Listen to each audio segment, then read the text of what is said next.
What's up, y'all? It's Aaliyah. I am here to tell my testimony of how I came to know Christ today. Please just bear with me, honestly, because pregnancy brain, although I try not to claim it, it is a thing. And just bear with me as I try to remember and as I try to tell this story as in order as I can. So, a little background on me. I did not grow up in a church. I didn't grow up in the church. My family and I, we would go to like a sermon here or there, or we would go to like a service here or there. But we were never really committed. I mean, we knew about God and everything because like my grandparents and stuff, they were really into the church. And they were really into the church, but their children not so much. And then it trickled down to us, and like I said, we just went like every now and then. Like it wasn't frequent at all. It was just kind of sporadic. When I was 8, I got a scholarship to go to a Christian camp called Camp Tecumseh. I went there for 1 week every year for 8 years. And that's truly when I feel like I started to first know God.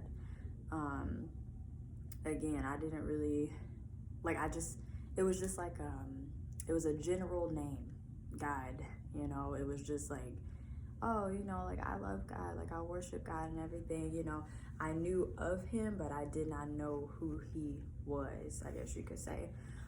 Something significant that I do remember about that experience were the devotions. Oh my goodness, that's deep. Okay, I'm gonna get into that later. But the devotions that we did every night before bed, and also chapel. Like we would have church sessions outside, like in the woods, like on the Tippecanoe River and stuff like that. And that was just really fantastic to me. I loved that. I don't know, that was literally my favorite time of camp.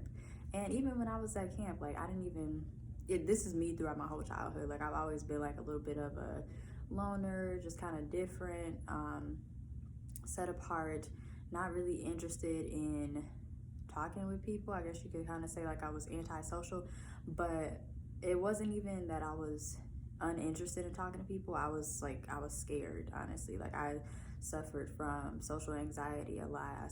I had like a very fearful mindset as a child and throughout a pretty decent chunk of my life, honestly.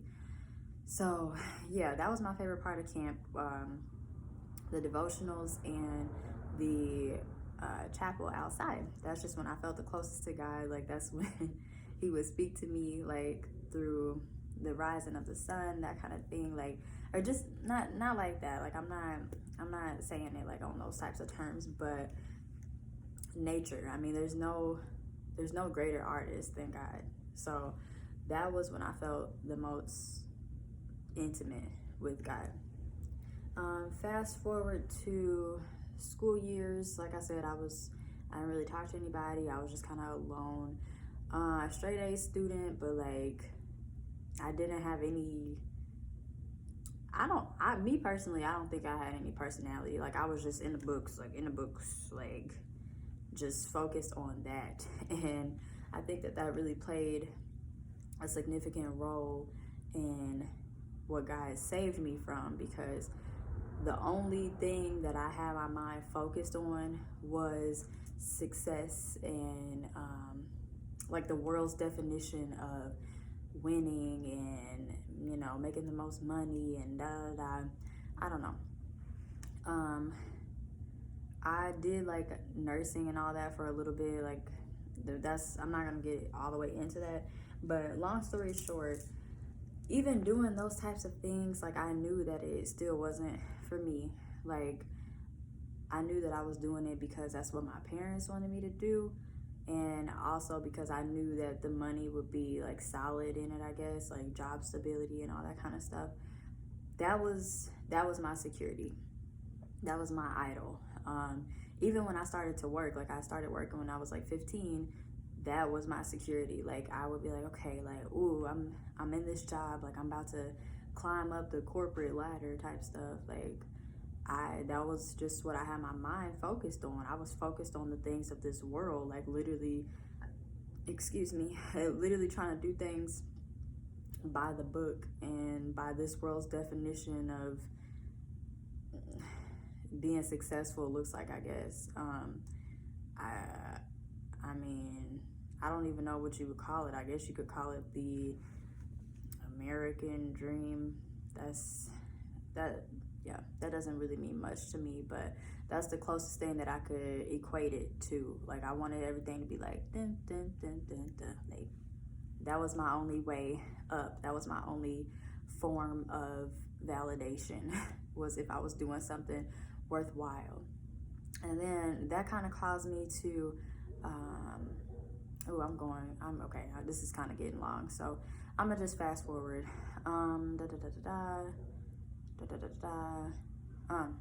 When I was 15, I met my now fiance, and we've been together, it'll be 10 years this September.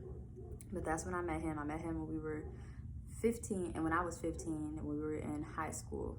And long story short, he had me so down that I never grew up.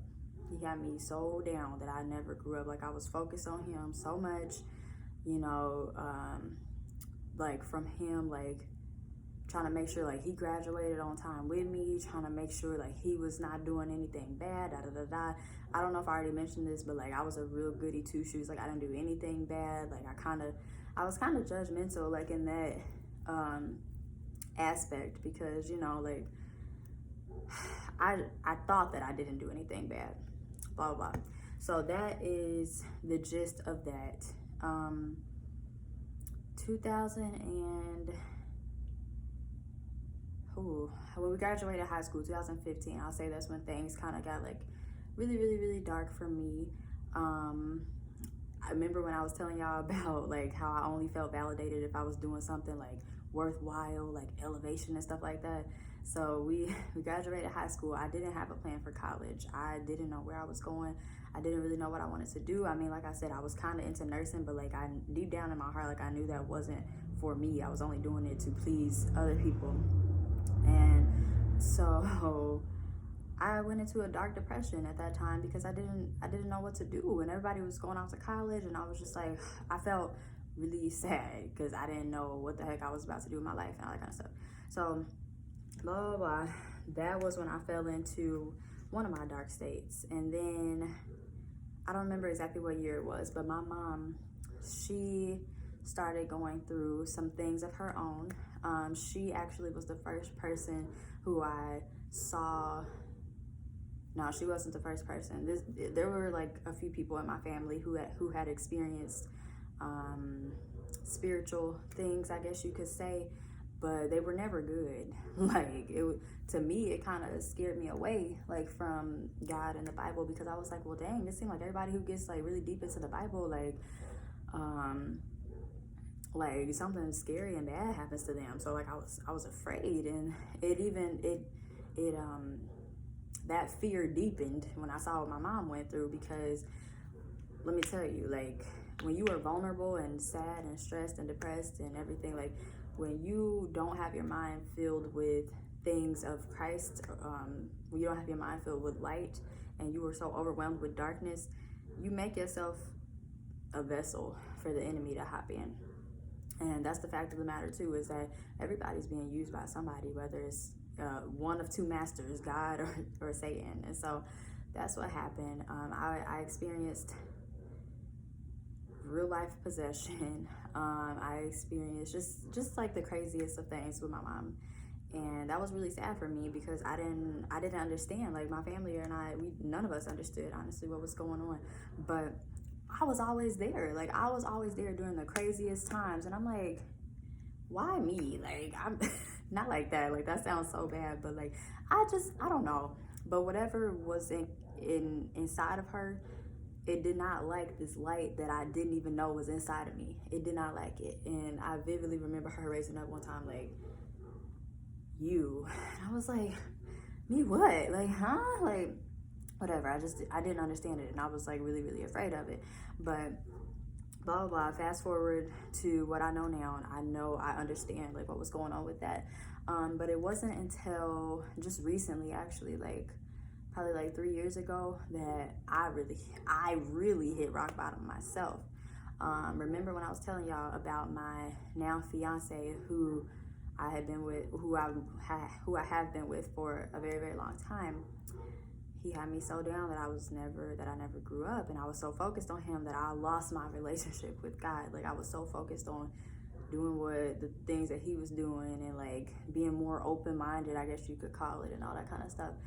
So yeah, pretty much like there was what's the word I'm looking for? Not physical, but there was like, long story short, there was some infidelity on the phones, and there was like pictures being exchanged and like conversations being had that were completely inappropriate, and it really just left me like shook, like boom, like how could you betray me, like but like I said, it wasn't anything physical, but it really just shook me to my core, like who was involved, the fact that this man would ever do something like that to me, and it was just a whole ordeal. So that was like March of 2019. I was just in a very dark place. I was lost. Like I felt like that Mr. Krabs meme, like I was like spinning, like I didn't know what to do, what to think, what to say. And so I just was like in the midst of people calling me dumb and stuff like that, it wasn't even me talking, but like I vividly remember hearing like God said it's okay. God said it's gonna be okay. So I was like, okay. So I stayed, and we worked it out, and we talked it out and all that kind of stuff. And it's still, of course, I was still in a deep state. Like I was very distrustful and everything. This testimony is getting very long, and I haven't even reached the points that I wanted to reach. But long story short, I started dipping and dabbling. With me being in that place of darkness, I started dipping and dabbling into things that I had no business dipping and dabbling into, such as yoga and crystals and a lot of things that would be considered new age. But at the time, I did not see anything wrong with it. I just didn't understand what like the big deal was, like especially with yoga. I was like, oh, I'm just stretching my body, like I don't get it, like blah blah blah. But no, that was really just the devil twisting and contorting things inside my mind, and I ended up quitting like my job that was solid and trying to get like 2 jobs. That was the worst time of my life. Like he really, I don't know, the devil can give you blessings too, and I think that's something that a lot of people might miss.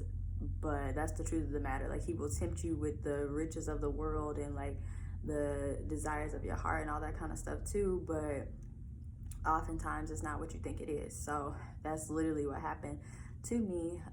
He gave me what I wanted, but it wasn't what I needed or what I thought. So long story short, November 2019, somebody left a Bible on our doorstep. Some random person, like we had only been gone for like an hour, and when we came back, there was a Bible on our doorstep. And that had me kind of like scared too, because again, I'm still operating in this fear-based mindset. I'm like, why is somebody this close to my house? Like, da da da. I didn't even take it for what it was. And with things still going on with my mom, I was like a little hesitant about it.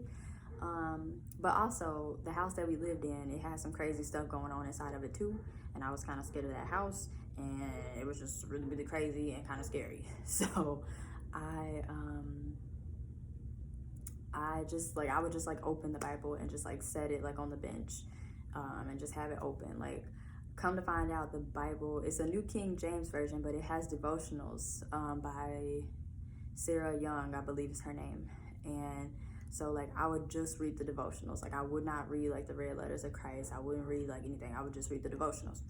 But that was honestly really deep for me, because the devotionals are like God speaking to you, speaking directly to you, like based on your situation. And it is all based off of the word of God. I just didn't have like a full understanding or grasping of the word. So those were really, really helpful to me at that time. And long story short, I keep on saying that, and this story is not short at all. I'm trying to like speed it up so I can hurry up and say it. But like all of that happened. The verse that I'm thinking of right now, you meant evil against me, but God meant it for the greater good of those to come. And that's somewhere in Genesis. But like, truthfully, that situation that shook me to my core with my now fiance, it revealed my own darkness. I had a lot of things that I was struggling with too. And again, I thought that I was so good. I thought that I was so high and mighty. Like I didn't do anything bad, da da da da. Like the only thing that I did bad was like smoke weed and all that kind of stuff. But like, no, like look, it's not even anything physical that goes inside of you. It's what comes out of you that defiles you. And so I was really bad about talking about people. I would gossip. I had jealousy. I was real contentious. I mean, I'm not laughing like because it's funny. I'm just laughing because like I see why that. It was just real crazy, like some of the stuff that I was on. And I just had a really foul mouth, like not even saying bad words to y'all. Like I don't even cuss, but I was just nasty. I really was just nasty and defiled. Like, and so blah blah blah. I would have never come to that realization had I not started actually reading the words of Christ. And so that happened. I started reading the words of Christ more. Let's see, what year am I in? 2020? Did I fast forward to 2020 yet? Oh my goodness, y'all. I'm so sorry. This is like not that great of a testimony because I'm missing my key points. But snap. 2020. I just lost my whole train of thought too. None of that would have happened had God never broken me down to my weakest point. And he actually says that my power is perfected in weakness. And he found me at a time where I had nobody. I couldn't turn to anybody. I couldn't talk to anybody. Like, I literally was left by myself. I didn't want to talk to anybody. That's when he found me. And I'm so grateful that he did, because he pulled me out of the world. He pulled me out of my darkness that I was abiding in. He saved me from myself, like from seeking the things of the world and falling into the ways of the world, from focusing on things that are so minuscule and honestly meaningless and temporary in the world. He saved me from all of that simply through that situation happening. And so fast forward to like the end of 2020. Oh, also, this is how I found out that God loved me, because anytime that these types of things would happen, like with my fiance and stuff like that, I would feel it. Like I felt it in my heart. Like God would he would wake me up, or he would do something to bring it to my attention. Like, hello. And so that's how I knew that he loved me, because he never let me fall throughout any of this. Like, he was the only one who showed me unfailing love. He was always there in my heart, even when I was unfaithful to him and more faithful to a physical man. Like, God never, ever, ever left me all that time. So eventually, Andre and I started reading together. He actually prayed so fervently to come out of his darkness, because he didn't know how to escape his darkness. He didn't know why he was being tormented. I didn't know why I was being tormented with things such as anxiety and depression and all that kind of stuff. It wasn't until we started reading the Word of God that we came to that realization and were able to see the truth of the matter. So that is really, that's really the gist of it. And I'm just forever grateful and forever thankful that God is always right here. It's us that go willy-nilly and astray. Like, it's us. God is solid. He stays right here. He does not move. And I'm just really grateful for that. He's so forgiving. He's so gracious. He's so merciful.